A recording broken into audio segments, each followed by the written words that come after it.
আসসালামু আলাইকুম এভরিওয়ান, কি অবস্থা সবার? আশা করি আপনারা সবাই ভালো আছেন। তো আমি এসে ফরেক্স ট্রেডার আপনাদের সঙ্গে next class SMC next class নিয়ে চলে আসছি। সো আপনাদের রেসপন্স খুবই ভালো ছিল। ইনশাল্লাহ এভাবে আপনারা রেসপন্স করে যাবেন এবং আমরা ইউটিউবে ব্যাক টু ব্যাক ভিডিও নিয়ে আসবো। আপনাদের কথা দিয়েছিলাম একদিন বাদে একদিন আমরা ক্লাস করাবো এবং যে ক্লাসের যে ডাউটগুলো আছে সেই ডাউটগুলো আমরা ক্লিয়ার করব। সো ডাউটগুলো কোথায় ক্লিয়ার করা হয়? আপনাদের একটা প্রশ্ন থাকতে পারে, এসএ ফরেক্স ট্রেডার এই যে আমাদের টেলিগ্রাম চ্যানেলটা দেখতে পাচ্ছেন, এই টেলিগ্রাম চ্যানেলে আমরা ক্লাসগুলোর ডাউট ক্লিয়ার করি এবং আমাদের মোর দ্যান ইনফরমেশন সবকিছু আমরা গ্রুপে শেয়ার করি। জয়েন করে না থাকলে অবশ্যই আপনারা জয়েন করে ফেলুন। সো আজকে আমরা শিখবো দুইটা টপিক নিয়ে। এসএমসি এর মোস্ট ইম্পর্টেন্ট পার্টের দুইটা টপিক হচ্ছে, একটা আজকে আমরা শিখবো লিকুইডিটি, সাপ্লাই এবং ডিমান্ড জোন। সো লিকুইডিটি জিনিসটা কি এটা আমরা বিস্তারিত জানবো এবং সাপ্লাই এবং ডিমান্ড জিনিসটা কি সেটা আমরা বিস্তারিত জানবো এবং চার্টের মধ্যে দেখবো। সো চলেন ভিডিওটা শুরু করা যাক। সো ফার্স্ট পার্ট হচ্ছে লিকুইডিটি। লিকুইডিটি জিনিসটা কি আমি সোজা বাংলা হিসেবে বলবো, যেটা আমাদের অত খরচ করার কিছু দরকার নেই। আপনারা দেখতে পারতেছেন একটা ট্রেন লাইন আছে। সো ট্রেন লাইনের ক্ষেত্রে আমরা কোথায় ট্রেড করি? সো ট্রেন লাইনের ক্ষেত্রে আমরা যদি দেখি, আমরা ম্যাক্সিমাম টাইমে কিন্তু আমরা ট্রেন লাইনে যেখান থেকে মার্কেট বারবার টাচ করতেছে সেখান থেকে আমরা এন্ট্রি নেই। সো এবং যখন আমরা এন্ট্রি নেই তখন কিন্তু আমাদের দেখতে পারবেন আমাদের কিন্তু মানে বাই এবং সেলের জন্য কিছু পজিশন রেডি করা হয়। সো এটা যদি দেখতে পারেন, সো এটা হচ্ছে একটা বাইয়ের পজিশন এবং আমরা প্রফিট এবং টিপি এবং এসএল নামের একটা শব্দ আছে, যেটা ফরেক্স করেন তারা অবশ্যই জানেন। সো টিপি এবং এসএলটা যে আমরা লাগাই দেই, লাগানোর পরে যখন আমরা পরবর্তী দেখেন যখন আমরা লাগাইলাম পরবর্তী এখান থেকে আসার পর মার্কেট যখন উপরে যায়, উপরে যাওয়ার পর আপনার এসএলটা হিট করে, হিট করার পর যখন মার্কেট চলে আসে, সো এই পয়েন্টগুলোতে এই যে যেখানে আপনারা এন্ট্রি করেন এবং এসএল থাকে সেই এরিয়াগুলাই হচ্ছে লিকুইডিটি। সো যেখানে আপনারা এন্ট্রি করেন, এই যে দেখতে পাচ্ছেন এখানে এন্ট্রি করছেন, তারপর এখানে এন্ট্রি করছেন, এই এরিয়াগুলোর মধ্যে যে আপনার এসএল গুলা থাকে, সো এই এসএল গুলাই হচ্ছে লিকুইডিটি। সো মার্কেট আপনাদের ট্র্যাপ করে, সো বিগিনার যারা আছেন তারা কিন্তু এখানে প্রাইস অ্যাকশনের মধ্যে ট্রেড করতে গিয়ে এখানে ফেসে যান। সো এই বিষয়টাই হচ্ছে আপনাদের লিকুইডিটি। সো মার্কেট আপনাদের এসএল হিট করার পরে মার্কেট ডাউনে আসে বা আপে যায়। সো আপনি যেদিকে ট্রেড করেন না কেন আপনার আগে এসএলটা হিট করে দেন ওই আপনি যেই দিকে ট্রেড করছেন সেই দিকে মুভ করে। সো এটা হচ্ছে এসএল হিট করার যে অংশটা আছে সেটা হচ্ছে লিকুইডিটি আপনাদের। আপনি যদি এই ডায়াগ্রামটার দিকে লক্ষ্য করেন আপ ট্রেন্ডের ক্ষেত্রে, এখানে দেখেন ম্যাক্সিমাম যারা প্রাইস অ্যাকশনে ট্রেড করে এখান থেকে শুরু করে আমরা যদি দেখি, এখানে কিন্তু এই যে এখানে এন্ট্রি হবে, দেন যারা এখানে এন্ট্রি হবে। সো এইখানে কিন্তু তাদের একটা এসএল এর পরিমাণ রাখা আছে, এসএল রাখা আছে, এই জায়গাগুলোয় এসএল রাখা আছে। সো এই এসএল যে রাখছে, এসএল এরিয়াটার মধ্যে যখন মার্কেট নেক্সট বার পরবর্তী এখানে আসলো তখন এখান থেকে ব্রেকআউট করে মার্কেট এই পজিশন থেকে আসলো। সো এই যে এরিয়াগুলোতে যাদের স্টপ লস রাখা আছে বা এসএল রাখা আছে, সেই এসএলটাকে যখন মার্কেট হিট করলো, তখন তাদের এসএলটা হিট হওয়ার কারণে এখানে মার্কেট লিকুইডিটি নিয়ে উপরে চলে গেল। সো চলেন এবার আমরা চার্টে যাওয়া যাক। সো এই এরিয়াটায় আপনারা দেখতে পারতেছেন, একটু আপনি যদি খুব ভালোভাবে লক্ষ্য করেন তাহলে আপনারা এখানে দেখতে পারবেন একটি সুন্দর একটি চার্টের মধ্যে। এইখানে আপনারা যদি লক্ষ্য করেন মার্কেট যারা প্রাইস অ্যাকশনে ট্রেড করেন একবার এখান থেকে আপনারা কনফার্ম নিয়ে এখানে কেউ এন্ট্রি করছেন এবং তিনবারে ভেলায় ম্যাক্সিমাম টাইম কিন্তু তিনবারে ভেলায় এন্ট্রি করা হয়। যদি আপনি দেখেন এখানে যারা এন্ট্রি করছে, এই যে ২ নম্বরের পজিশনে যারা এন্ট্রি করছে এবং ৩ নম্বর পজিশনে যারা এন্ট্রি করছে তাদের কিন্তু ছোট্ট একটা এসএল রাখা ছিল। আপনারা যদি লক্ষ্য করেন তারা কিন্তু এসএল একটু রাখবে, এই যে এইখান থেকে এসএল রাখবে। সো নেক্সট বার যখন মার্কেট আসছে তাদের এসএলটা হিট করছে। সো আমরা যদি একটু ড্র করে দেখি তাহলে আমরা খুব সুন্দরভাবে বুঝতে পারবো মার্কেট এখান থেকে এখানে আসছে, এখানে আসছে, এখানে আসছে, দেন এখানে যাওয়ার পর নিচে আসার পর উপরে গিয়ে তারপর মার্কেট নিচে আসছে। আই মিন যারা এখানে এন্ট্রি করেছিল তাদের যে এসএলটা আছে এসএলটা কিন্তু সুন্দরভাবে হিট করছে। এসএলটা হিট করার পর মার্কেট নিচে আসছে। সো আমরা আরেকটা পজিশনে দেখি, এইখানে আমরা আরেকবার ভাবে দেখতে পারবো যেটা নিচে আছে। সো এই যে নিচে আছে, সো নিচে যদি দেখি একবার, দুইবার, ৩ বার এখানে আসার পর এই যে দেখেন এখান থেকে মার্কেট কিন্তু এসএলটা হিট করছে। সো এইখানে যারা রিটেলার আই মিন বিগিনার যারা নতুন ট্রেডার আছে তারা কিন্তু এখান থেকে এন্ট্রি পয়েন্ট রেডি করছিল। এইখান থেকে এন্ট্রি পয়েন্ট রেডি করছিল। সো তাদের এন্ট্রি গুলো কিন্তু এসএলটা মার্কেট হিট করছে। দেখেন এখানে আসার পর এসএলটা হিট করছে। এই এসএল গুলাই হচ্ছে মার্কেটের লিকুইডিটি। সো এটা হচ্ছে সাপোর্ট এবং রেজিস্ট্যান্স লেভেল আপনাদের দেখাইলাম। এবার একটু ট্রেন্ড লাইনে চলেন দেখা যাক। ট্রেন্ড লাইনের ক্ষেত্রে কিভাবে আপনারা ট্র্যাপ করতেছেন এবং ট্রেন্ড লাইনে কোথায় লিকুইডিটি থাকে। চলেন আমরা একটু ট্রেন্ড লাইনটা ফলো করা যাক। আমরা একটু ট্রেন্ড লাইন খুঁজি। এক্সাক্ট একটা ট্রেন্ড লাইন খুঁজতে পারলে আমাদের খুব ভালো হবে।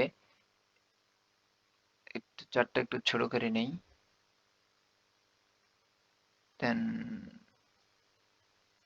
হ্যাঁ, এখানে যদি আমরা দেখি, এখান থেকে একটা আমরা যদি ট্রেন লাইন ড্র করি, সো ট্রেন লাইনটা যদি আমরা অ্যাকচুয়াল ভাবে ড্র করি, এখানে আপনারা দেখতে পারতেছেন যারা আমরা বিগিনার আছি বা যারা নতুন ট্রেডার আছে তাদের ক্ষেত্রে আপনি যদি বিষয়টা একটু লক্ষ্য করেন, তারা প্রাইস অকশনে যারা ট্রেড করতেছেন, এখান থেকে এখানে একবার, যদি এটা আমরা আরেকটু পাছাই দিই তাহলে কিন্তু এখানে একটা থাকতেছে, এই যে এখানে একবার এবং তিনবারের পরবর্তীতে যারা এখানে ট্রেড করতেছে, এইদিকে যাদের এসএল গুলা রাখা ছিল, এখান থেকে যারা ট্রেড করতো, এই যে ট্রেন্ড লাইনের ক্ষেত্রে যারা ট্রেড করতো তাদের কিন্তু এসএলটা হিট করে মার্কেট নিচে আসতো।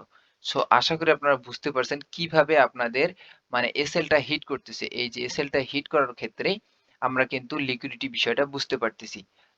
এবার আমরা শিখবো, নেক্সট পার্ট হচ্ছে আমাদের, সো এই যে যেটা যদি কারো ডাউট হয়ে থাকে, ডাউটটা আপনারা খাতায় নোট করে রাখেন। নোট করার পর আপনারা এটা নিয়ে আমরা গতকালকে যখন আগামীকালকে যারা যখন লাইভ করব আপনারা আমাকে কোশ্চেন করতে পারবেন। সো এটা গেল লিকুইডিটি পার্ট। সো লিকুইডিটি পার্টটা অবশ্যই আপনারা বুঝতে পারছেন। এবার আমরা দেখব, এটা আমরা দেখি, এই যে আরেকবার এই চার্টটা বুঝাই দেই। মার্কেট একটা সাপোর্ট রেঞ্জের মধ্যে যখন এরিয়াদের মধ্যে চলে আসে, মার্কেট কিন্তু উপরে যায়, আপনাদের এসএলটা হিট করে আবার নিচে আসে। এই যে এসএল হিট করার যে জায়গাটা আছে, এটাই হচ্ছে লিকুইডিটি। সো এসএমসি পার্টের মধ্যে খুব ইম্পর্টেন্ট হচ্ছে একটু লিকুইডিটি। যদি আপনি এটা ধরতে পারেন তাহলে রিটেলারদের যে ট্র্যাপ করে সেই ট্র্যাপ থেকে আপনারা বেঁচে যাবেন এবং খুব ইজিলি প্রফিট মেক করতে পারবেন। সো চলেন, এটা পার্ট শেষ, এবার নেক্সট পার্টে যাওয়া যাক। নেক্সট পার্ট হচ্ছে আমাদের সাপ্লাই অ্যান্ড ডিমান্ড। সো আপনারা অবশ্যই শুনে থাকবেন, মার্কেটে কিন্তু বাই সেল না হলে কিন্তু কখনোই হয় না। কখনো ডিমান্ড আসে, কখনো সাপ্লাই আসে। সো দেখেন, কোন জিনিসের যখন একটা খুব ভালো মানে পর্যায়ে চলে যায় তখন সেটা কি করে, মানুষের ডিমান্ড হয়, মানুষ যে এটা নিবে, খুব ভালো প্রোডাক্ট মানুষ নিবে, তখন কিন্তু সাপ্লাইও বেড়ে যায়, মানুষের হিউজ পরিমাণ সাপ্লাই কিন্তু হতে থাকে। সো যেমন বাইং প্রয়োজন সেরকম সেলিং প্রয়োজন। সো ডিমান্ড অর্থ হচ্ছে বাই এবং সাপ্লাই এর অর্থ হচ্ছে সেল। সো ডিমান্ড এবং সাপ্লাই কিভাবে তৈরি হয়, যদি আপনারা দেখেন মার্কেট একটা পর্যায়ে কিন্তু র্যালি করে, মার্কেট এখান থেকে র্যালি করার পর মার্কেট কিন্তু একটু সাইডওয়েজ হয়ে যায়। এখান থেকে মার্কেট র্যালি করছে, র্যালি করার পর দেখতে পাচ্ছেন মার্কেট একটু সাইডওয়েজ হয়ে গেছে, আই মিন মার্কেট একটা সাইডওয়েজ রেঞ্জ হয়েছে এবং এই রেঞ্জটাকে মার্কেট একটা সময় সে ভেঙে দেয়। ভেঙে দেওয়ার পর মার্কেট যখন চলে আসে, এই যে র্যালি করলো যে জায়গাটায়, সরি ইয়া করলো, জিগজ্যাগ মুভমেন্ট করলো বা এক জায়গায় বন্দি হয়ে গেল, এই এরিয়াটা যে হচ্ছে, এই এরিয়াটাই হচ্ছে আমাদের ডিমান্ড জোন। এই এরিয়াটা হচ্ছে আমাদের ডিমান্ড জোন। এই এরিয়াটা হচ্ছে আমাদের ডিমান্ড জোন। এই এরিয়াটা যে দেখতে পাচ্ছেন এখানে ডিমান্ড জোন, আপনারা এখান থেকে খুব ইজিলি এন্ট্রি করতে পারবেন এবং এসএল অল্প একটু রেখে এখান থেকে আমরা প্রফিট মেক করতে পারি। সো এইখানে যে ডিমান্ড জোনটা আছে, এই ডিমান্ড জোনটা আমরা ফাইন্ড করব কিভাবে। ফার্স্ট অফ অল আমরা দেখব, একটা মার্কেট একটা র্যালি করবে, আপ ট্রেন্ডের ক্ষেত্রে র্যালি করবে, র্যালি করার পর মার্কেট একটা জায়গায় বন্দি হয়ে যাবে, আই মিন জিগজ্যাগ মুভে চলে আসবে, মানে সাপোর্ট রেজিস্ট্যান্সে আটক হয়ে যাবে এবং একটা সময় এসে মার্কেট তাদের সাপোর্ট রেজিস্ট্যান্সকে ভাঙবে। ভাঙানোর পর এই যে পুরো জোনটাই আছে, এই জোনটাই হবে আমাদের একটা ডিমান্ড জোন। এই ডিমান্ড জোন যখন মার্কেট আসবে, আমরা এখান থেকে এন্ট্রি করতে পারি খুব ইজিলি। এখান থেকে আমরা যদি একটা এন্ট্রি করি, 1:2 টার্গেট রেশিও আমরা খুব ইজিলি বের করতে পারবো। সো এইটা হচ্ছে ডিমান্ড জোন। এবার যদি আমরা সাপ্লাই জোনের দিকে লক্ষ্য করি, একটু আমরা সাপ্লাইটার দিকে লক্ষ্য করি। তো সাপ্লাই এর বিষয়টা সেম, জাস্ট ডিমান্ড জোনের উল্টোটা, মার্কেটে ডাউন ট্রেন্ডে থাকবে, ডাউন ট্রেন্ডে থাকার পর মার্কেট একটা জায়গায় বন্দি হয়ে যাবে, আই মিন জিগজ্যাগ করবে, জিগজ্যাগ করার পর মার্কেট উপর থেকে নিচে আসবে, মার্কেট উপর থেকে নিচে আসবে, নিচে আসার পর দেখবেন মার্কেট একটা পর্যায়ে, এই যে নিচে আসার পর উপরে যাওয়ার পর যখন জোনে আসবে, জোনে আমরা এন্ট্রি করতে পারি এবং ওই যে জোন থেকে মার্কেটের পসিবিলিটি থাকে মার্কেট আবার সেম ডিরেকশনে চলে যাওয়ার। সো এখান থেকে যদি আমরা এন্ট্রি করি, আমাদের এসএল থাকবে জোনের একটু উপরে আর টার্গেট থাকবে 1:2 বা লাস্ট সুইং পর্যন্ত আমরা মানে টার্গেটটা রাখতে পারি। সো সাপ্লাই এবং ডিমান্ড জোনের বিষয়টা আশা করি আপনারা বুঝতে পেরেছেন। এবার আমরা যদি মার্কেটে বিষয়টা অ্যাপ্লাই করে দেখি বা মার্কেটে আমরা দেখি যে এই সাপ্লাই ডিমান্ড জোনটা কাজ করতেছে কিনা, তাহলে আমরা খুব ইজিলি আমরা বের করতে পারবো। আমরা এবার দেখব সাপ্লাই এবং ডিমান্ড জোন। সো আপনারা যদি এইখানে একটু লক্ষ্য করেন, আপনারা যদি এই মার্কেটটার দিকে একটু লক্ষ্য করেন, মার্কেটের আমরা র্যালিটা যদি ধরি, মার্কেট এখান থেকে একটু জোনটা ছোট করে দেই, 1 মিনিট। মার্কেট এখান থেকে র্যালি করছে, মার্কেট এখান থেকে র্যালি করছে, এই জায়গাটায় এসে দেখতে পারতেছেন মার্কেট কিন্তু কনসোলিডেট করছে। আপনারা খুব ভালোভাবে যদি লক্ষ্য করেন, মার্কেট এখান থেকে কনসোলিডেট করছে। এখান থেকে কনসোলিডেট করার পর মার্কেট কিন্তু এখান থেকে চলে গেছে। সো মার্কেট তার ইচ্ছা মতো চলে গেছে, এবং যখন মার্কেট আবার এই জোনটায় আসছে, এই জোনটায় আসার পর মার্কেট ইজিলি দেখেন 1:2 এর একটা টার্গেট আমাদের দিয়ে দিছে। সো এখানে যদি আমরা 1:2 দেখি, খুব ইজিলি ভাবে আমরা 1:2 অ্যাওয়ার্ড রেশিও আমরা এখান থেকে গেইন করতে পারি। এখানে আমরা এন্ট্রি নিতাম, এই সেল রাখতাম তার একটু জোনটার নিচে, এবং আমাদের টার্গেট রাখতাম 1:2। সো 1:2 যদি রাখি, তাহলে আমাদের খুব ইজিলি, মানে খুব ইজিলি ভাবে আমাদের প্রফিটটা হিট হয়ে যাইতো। সো এখানে আশা করি বুঝতে পারছেন সাপ্লাই ডিমান্ড জোনটা কি। এবার যদি আমরা একটু সাপ্লাই এর দিকে লক্ষ্য করি, এইবার আমরা যদি দেখি, এখান থেকে মার্কেট একটা ডাউন ট্রেন্ড শুরু করছে। ডাউন ট্রেন্ড শুরু করার পর মার্কেট এখানে কিন্তু দেখবেন একটা মানে জিগজ্যাগ করে ফেলছে। জিগজ্যাগ করার পর মার্কেট এখানে আসার পর মার্কেট নিচে আসে আবার যখন ওই জোনে আসছে, জোন থেকে সুন্দর মতো পুল ব্যাক দিয়ে নিচে চলে গেছে। সো এখানে যদি দেখেন, এখানে দেখেন, এখানে কিন্তু 1:2 অ্যাওয়ার্ড রেশিও আমরা বুক করে ফেলেছি। এখান থেকে আমাদের খুব ইজিলি আমাদের অ্যাওয়ার্ডটা বুক হয়ে গেছে। এখানে আমাদের অ্যাওয়ার্ডটা বুক হয়ে গেছে। সো এই ছিল আমাদের আজকের ক্লাস। আজকের ক্লাসে আমরা শিখলাম লিকুইডিটি কি, এবং ডিমান্ড এবং সাপ্লাই এবং ডিমান্ড জোনটা কি।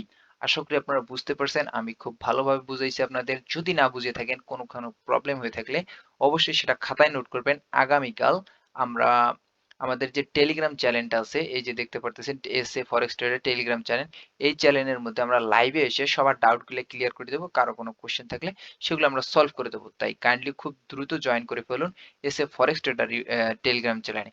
এবং আপনাদের কাছে আরেকটা রিকোয়েস্ট থাকবে, চ্যানেলে যদি নতুন হয়ে থাকেন অবশ্যই সাবস্ক্রাইব করবেন, আর একটি করে আপনাদের মূল্যবান বক্তব্য আমাদের কমেন্ট বক্সে জানিয়ে দিবেন। সো ভালো থাকবেন সবাই, সুস্থ থাকবেন, আল্লাহ হাফেজ।